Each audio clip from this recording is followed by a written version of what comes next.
Firstly, I'm going to talk about what we use in the construction and filming of our film.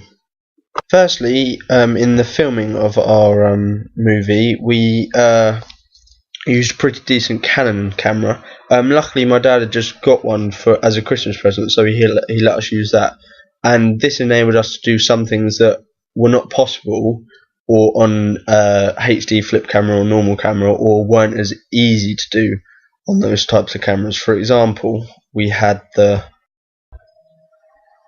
bit where Jake is at the graveyard, and in this bit we did it so the gravestone was in focus and Jake and the rest of the shot was out of focus, and this was really easy because literally you just affected the focus on the camera and then it did it for you, whereas with a HD flip camera or something like that you wouldn't be able to get quite the same effect. Well, you probably could, but not nowhere near as easily as we did with this. So yeah, there was that, and also another big bit was when the bit at the end where it's really dark. Although ours is still sort of quite pixelated, without the camera that we used, it would be even more pixelated. And because we wanted the scene to be really dark, we couldn't really make any of our own light. We tried to have like a little lamp and stuff, but it created too much light, so we needed this camera to make sure that it was reasonably clear, because again, if we used one of the other cameras, you probably wouldn't have been able to see barely anything. So after we had obviously filmed our movie, it was then on to the editing of it, and for this we used the software Final Cut.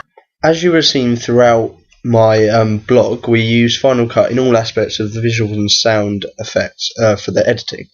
This piece of software meant that we could create the glow effect on the flashbacks, and it also meant that we could edit the transitions between shots really smoothly and add in transitions such as fades and dissolves.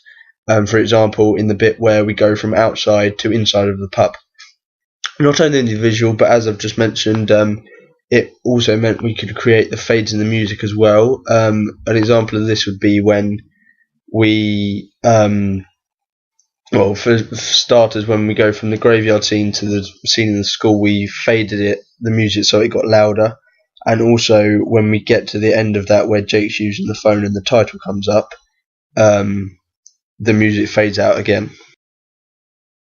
So here is the toolbar that was the main thing that we used to edit the text, not the text, the sound and the visual. The ones we used were the second from bottom, which is a crop tool, and this was to obviously, as it says, crop different bits of video or whatever you needed to get the right length. The one above that is a zoom in and zoom out. So with the timeline that was at the bottom, when you wanted to see it from a wider perspective, you could zoom in or zoom out if you wanted to go and edit like the tiniest bits, because it was like in seconds. The one above that is it's kind of like a crop, but it's more like a blade, and literally you hovered over where you wanted on the video and you clicked and it like split the video in two, or however many you wanted it to. The two above that we didn't really use, or neither the two above that either. And the arrow at the top is obviously you click on that just to get, if you want to highlight a certain like clip or video. Next we had Live Type, which was the tool that enabled us to do our credits and in our opening sequence. This was a really useful tool because I've explained it previously on my blog, but what you basically did was type in the text you wanted, add an effect, and then pretty much just save it and paste it into the Final Cut document. And as you can see from this image, it meant that once we had actually put it in the Final Cut document, we can move it around on the screen to wherever we wanted, which is good because we didn't want them all in one place, because in odd occasions the darker bits were on the opposite side of the screen. So if we had it in the same place the whole time, then it would have been blocked out. Throughout the research and planning stages, there wasn't actually a huge amount of new technology that I actually used. However, a big factor for the research was obviously the internet, as it allowed me to look more into depth of the film noir genre. And also, as well as this, we had the films on DVD, like we had Brick and LA Confidential, and also obviously clips from YouTube that allowed us to watch them and get just a better understanding and more of an idea of what the film noir and neo-noir genre actually was. I used a number of Word documents which allowed me to just type in what I was going to say in the videos, and also Movie Maker, which allowed me to actually put the videos together, such as this one.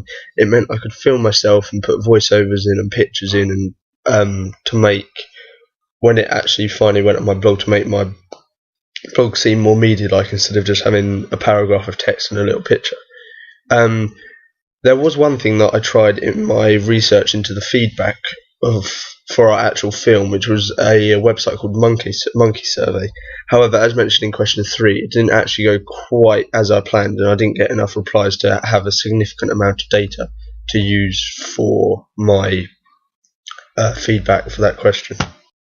So the final piece of technology, as it were, that we used, especially in our planning stages of our film, was one of these, an iPhone, and we used an iPhone because we all had one, all like people in our group, but we could have used any phone really. It allowed us to film or record our voices instead of just like taking down notes, and it made all of the processes a lot easier and quicker, because firstly we didn't have to take the notes down in the first place. We could literally just talk into it and it would obviously record it. And secondly, because it meant that we could like name each video, and if say we wanted to go back to a stage of our planning or actual doing of, say, deciding on the main Enigma code, which in our case was the dog tag, we could just go straight back to the video that was named that, instead of skimming through a load of notes and a load of text. And it was really useful as well, because it also meant that we could just then put the video straight on our blogs to save us having to like type up what we had made notes on earlier in the day or whenever. And there was also the YouTube, which played a big part in the whole using the iPhone, because of the blog. For some reason it didn't let us upload straight from the computer, so we had to upload the video to YouTube and then onto our blog. So without YouTube it would have been a little bit more tricky, but this made a task seem very easy to do. And finally, on to the evaluation stage.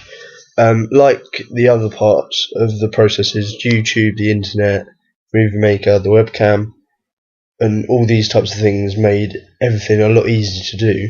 But there was also one bit of technology that popped up slightly in I think it was my poster and review pages, and maybe another sort of little bit here and there, but most importantly in my evaluation, because it made certain things to do a lot quicker and easier.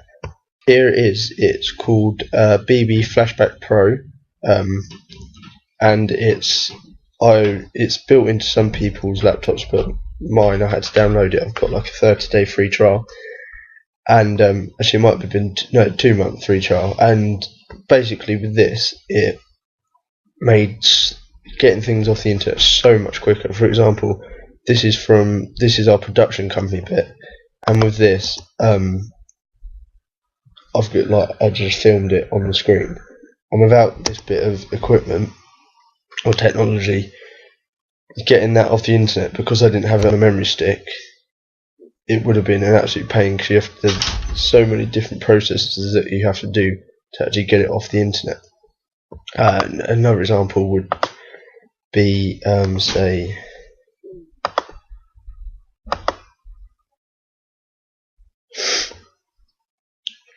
when it loads, would be this one, because it meant I could go through LA Confidential and I could film it and just talk about the different bits of the film. But more importantly, in my evaluation, and it meant literally I could go from one bit to another like that, and all in one thing, so I didn't have to put it into Movie Maker and sort of have different pictures pop up at different times and like that, because that just takes absolutely ages. So with this, I could literally go from my film to my poster to my page review and just keep flicking and keep talking about it, instead, like I said, going into Movie Maker and inserting pictures and doing all that, because that takes absolutely ages. So then just going back to the actual question of how did you use new technologies in construction, research, planning and evaluation stages, and just a summary of not really how I've used them, because I've said it throughout this video, but just an overview of how this technology has actually helped. It has sped up the process of almost pretty much everything, which has made most of the project in a way stress-free and not tedious, because you don't have to sit there tediously typing everything up that you've had done previously, like written down on a piece of paper. You've literally just got it there and then on a video or something, or voice recorder or something. And it also has made it a lot easier to transfer and get everything done which needs doing, as well as obviously like making the end finish of the blog looking much more professional and media like with videos.